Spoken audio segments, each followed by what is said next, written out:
Hey ladies, welcome back. So we were covering Jason Aaron's Thor's run until it got cancelled, and now we have the Immortal Thor, which is written by Al Ewing, and you know everything Al Ewing does with the name Immortal is going to be dope. So I've decided to take a look at this book because it started off pretty good, and one of the main things about this book is how much more powerful do you want Thor to be? And the answer is yes. Let him fight characters above his weight class, way above his weight class. And this coupled with other things in the book showed us how little the gods are in the grand scheme of things, and I mean that literally. So let's get into it. But first, consider watching the entire video, and if you think it's a good one, then I'll appreciate a like and a subscribe to the channel. Now let's go. So this begins with the narration of a shadowy being in the dark, as he reminds us about how there are 10 realms on the world tree. 10 realms of gods, magicians, elves, dwarves, angels, dead souls, etc, etc.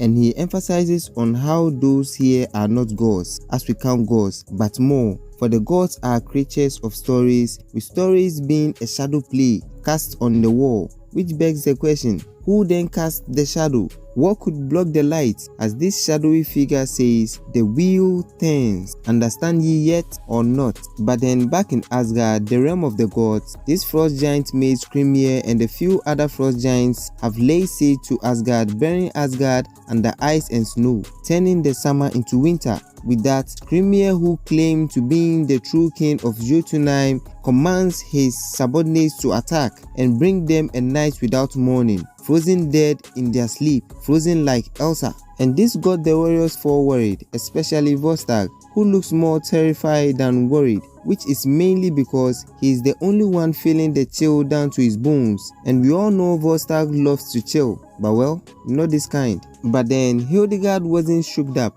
because who fears when their king stands beside them? A king who also happens to be the mighty Thor, with him especially wielding one of the most overpowered hammers in comics in Mjolnir. So basically, Thor has entered the battle. And look at these dudes looking the meanest before Thor appeared, with Al Ewing inspiring us of the classic Thor having fixed his broken hammer and all. And this happened in Thor one-shots like a couple of months ago, when Thor suddenly remembered that he is the All-Father, and with that comes extreme magic and power over his own hammer, which he then used to heal his hammer, fixing all the cracks, making it anew. Unlike Jason Aaron, who made the hammer sentient, which intended led to the hammer occasionally disobeying its lords, be it either Odin or Thor. Stupid. But with Skrimir using his full might on Asgard just to be answered by a lone god in Thor, when he was really expecting a full army, was a bit disappointing to him. So he asked Thor, what will your warriors do after I wear their king's half-chewed head knotted in my frosty beard? But Thor was not there to joke, so what he said was, I am in no mood for bandy words, so I will speak my piece plain. I'm disappointed in thee, which felt like he was talking to the giants, which left the giants laughing at him because for Skrimir, Asgard is in ruins, considering it's been buried under ice and snow by Skrimir's magic. So Thor has got to be a joke for talking to them like he is about to send them to bed without supper. But Thor was like, wait. My words were not for you, Skrimir. I am speaking to thee, as he points to the sky and says, my unfaithful servant. They laughed more because apparently this stand-up comedy from Thor was good. Little did they know that Thor wasn't joking, for a storm of snow is still a storm and still his to command. Seeing this little blizzard obey this clumsy wizard's bidding, intent causing chaos to Italy's law's domain, was disappointing for Thor. Yet he will still be merciful because it's just but a little blizzard. And yes, Thor sees this blizzard as little, a blizzard that has all of Asgard buried under it, a little blizzard indeed. But then he commands the blizzard to be gone and seen no more. And it was gone like that, with sunshine slowly emerging in their faces when they realized that they were about to melt under the summer's heat if they don't get out of there immediately. and this was what turned this formerly pimp-looking frost giant to scare little clown bitches in an instant, causing them to run out on poor Screamer. Oops. And why they fled was understandable, because of all the frost giants here, Screamer was the only adult. The rest were just young frost giants, which is why when he tried to force them back again into the battle, Thor told Screamer to let them go because they were just young giants manipulated and persuaded by honey-sweet tales of battling ancient foes. And if he had loosed the armies of Asgard on them, they would have cut this case like wheat, which on this fine summer's day, he has no stomach for such a thing. And I'm like, wait. Tell you something. All right. Let me tell you something. Wait. Are these the same army we are talking about? Because seconds ago, these warriors for which were supposed to be the elite out of the army of Asgard were worried, especially with Volstagg accepting his fate already. Ain't no way these are the guys to be doing the cutting like quits, bruh. Ain't no way. But then with Thor saying this, Screamer saw this as a sign of weakness because Odin wouldn't let this slide. And had it been Odin, well, a lot of people would already have been cut like wheat is all I can say. And so to Screamer, where Odin lets his wondrous rat rip upon the 10 realms, Thor speaks softly like a mouse, which Screamer sees as a sign of weakness. Screamer then goes on to claim to Thor that he has taken the name Utgard Loki for the magos of ancient tales, and we'll talk about this Utgard Loki and what it potentially means for the gods realm in Asgard, because with the Utgardians suddenly popping up, the power hierarchy for the gods have changed, and we'll get there in a moment. But what Screamer means is that with the vast amount of powers he possesses is why he has taken the name Utgard Loki, and so he has to hit Thor once to remake him into the scuttling rodent he is, and I'm sure Thor will take offense to that. But then Thor dodges his attack and was like, well, only if you can hit me with that because I ain't stupid, while still appealing once more to Screamer to leave as he came, as he's jumping and dodging his every attack. But then yet again, Screamer rather saw this as Thor begging for his life, so he told Thor, dance as prettily as you wish, I only have to hit you once. And Thor's response was, true words, and if he could speak, Mjolnir would say the same, as he yeets his hammer at Screamer, with Screamer quickly ending up in pieces. But Thor wasn't worried after they tell him that Screamer might heal back up because he has grown a head before, but Thor was more worried for the fact that after the War of the Realms, Loki took up the throne of Jotunheim, so he wonders if Loki might be behind this or not. Speak of the devil, and it turns out that Loki has been here all this while. And you know Hogan, he don't like Loki, but Fandra welcomes him softly. And also let me know your thoughts on this Loki because he looks like a lady to me, especially with the lipstick. But with Loki here, Thor was furious as to why Loki would abandon his throne just like that. But Loki was like, yo, chillax, I'm not you. You can't abandon your throne. But for me, I can do whatever I want. And besides, the Jotun can rule themselves. Loki then goes on to tell Thor that since she's the goddess of story now, and I think her using goddess now in her titles indicates that Loki is now a she, like he is now a she. So since she is the goddess of stories, where else would she go if not where the stories are? Which flattered Thor a bit, leading to Thor properly welcoming Loki home with his gratitude, with Loki also offering to fix the Rainbow Bridge. And if you've been living under a bridge for the past year and you had no idea what happened to the Rainbow Bridge and how it got shattered into this, in short, Thor absorbed the gamma energy from the Hulk and hugged out. So Sif wants to teleport Thor to Asgard where they can purge the gamma out from him. But Thor resisted the Bifrost, causing it to shatter into pieces. And the Bifrost having been one of Asgard's greatest treasures, so having been the reason for the Bifrost to be in ruins is not sitting well with Thor. He feels it's his failure as the king of Asgard. But even so, he doubts Loki's capability to be able to fix the Bifrost bridge, mainly because Loki has once told him that it will take 10,000 years to restore these shattered fragments, so having him pop up now and claim that he could instantly fix it got Thor like, Loki, what dark bargain have you made? But even then, he is willing to allow Loki to try. But he will stand guard for if anything goes wrong, like the last time Loki tried it and he blew in their face. Loki then whips out the wand of whatever which he got from the collector's vault during his minor adventure. But Thor, he don't want any details, which in my personal opinion, which isn't professional, I would say it isn't wise, because if Loki is willing to tell you the details of his minor mischiefs, you have to listen it out so you know what to expect in the future. But I guess Thor wants the bridge and nothing more. And as Loki does the fixing up, it was being narrated to us that not all are truth,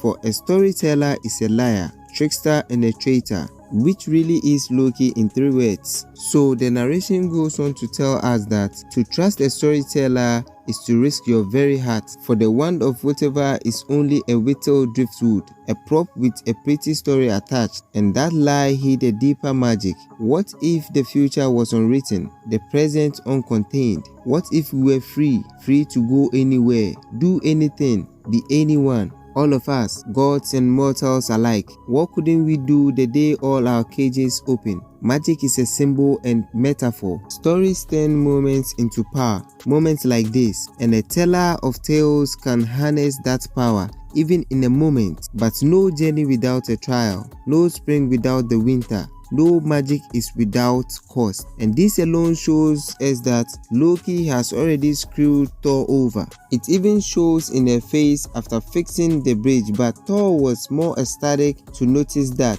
all he could care about is the restoration of the bridge, which is now stronger than before. He turned to show Loki his gratitude, but Loki vanished before his eyes, which confused him a bit. But at the grand scope of things, I think dude could care less, because one moment he was like, wait, what? Loki just vanished before, like, wait, what? And then the next moment he was like, well, F it, don't care, because I have my bridge. But then also, you know, being king of Asgard requires a lot of sitting, which Thor can't stand. So he goes to his second home to Midgard, as suggested by Sif, for the king of Asgard knows Earth as his second home. And as Thor's mother loves and watches over Earth, Thor perhaps loves Earth more. He loves every city on Earth the same. He interacts with the young and the old the same. He loves them and they love him back, not even as a god. And Thor even sees them as friends. Except these guys who abusively wants to take this mutant in, then he will beat you up and then ask you up again so that he will beat you up some more. Thor even finds the time to drink some soda with these kids. And we know how much of a beer guy Thor is. So to be here enjoying soda with this little kids shows you that Thor is there for whoever needs him. Wait, not this one. When all is said and done, when the night came, Thor found himself in need of solitude, a place he could be alone with his thoughts. So he went up to the Statue of Liberty to clear out his thoughts. When he got there, he found himself thinking about how there are forces to which even a god must bow, forces that are greater than the gods themselves, but he has Mjolnir with him. And as the All-Father, the magic is his and he can decide who is worthy of the hammer, which yet again is retconning every Jason Aaron's theory, with Mjolnir being sentient and in charge of whoever is worthy of it. But whilst here, the storm picked up and it got worse. Thor is fine, but he's worried for the mortals under his care, so he orders the superstorm to be gone like he did against Skrimir, the so-called Utgard Loki, prior to this moment. But instead, he got his ass hit with lightning, hitting both him and the Statue of Liberty. Thor had made a mistake, for he could control a storm, but this is no mere storm, but a superstorm not of his making. And this was what I was talking about when I said the power hierarchy being altered, because whereas you see the Aesir as the gods of the mortals, like basically the top of the food chain, the Utgardians, and I'll call them Utgardians because they come from Utgard, and at face value, the gods are to them what the humans were once to Odin, which is meaningless. So basically to the Utgardians, the gods are just like shadow play to them. But Thor stood up, with him being terrified upon seeing this gigantic figure emerge from the skyline. As this gigantic figure says to him, the wheel has turned. Too long has this world stagnated. too long have you chosen illusion over change. You sleepwalk through a dream of life, but I am the bloody awakening. I come to you from Asgard, the storied land. That is the land of the true things. I come to shatter thy false world apart, and my name is Tanarus, the Asgard Thor. Basically, he's supposed to be the real OP Thor, with our Thor kinda being the Walmart version. And Tanarus' presence here alone was enough to cause everything asunder, chaos everywhere. But as little as gods will look in front of Tanarus, Thor is no mere god. He is the protector of Earth. There's no way he allows the Earth to get destroyed on his watch. So he blasted this dude with the full force of the Odin force. And this dude stood there and eats it like it was nothing. And these are one of the times I feel like Thor is really out of his depth. But meanwhile, at this place, the place beyond all the realms, we see this mysterious being in the shadows talk to Thor's mother Gaia, telling her about Tanarus, their brother, being able to walk in the world again, and only her son Thor stands in his way, as she had wished it to be. But she responded, "This isn't what I had wished for, brother, because if there was an option, I wouldn't have unlocked what I have sealed for millennia ago." And this shadowy figure agrees, then asks Gaia, "Did not the Thunderer fight Tanarus in the past?" But Gaia responds that that was a troll called Tanarus, who made a corruption of the name just like Skrimir did with the name Asgard Loki. So then the shadowy figure then tells Gaia that Thor will be tested by more than trolls now, as he was before when he journeyed to the Asgard Hall in his youth. And if he fails to be what he must be, it will mark the end of all that is. The rule is clear. All things must live and grow, or wither or die. The age of marvels must be no exception, which her sister Gaia agrees with and tells him the outcome cannot be predicted. And also, Odin's foundling is at the door, Loki the trickster. Thor may now face Loki's test as well, but this caused this being to burst into laughter because he remembers Loki as a talisman or a talesmate. So he asks, Gaia,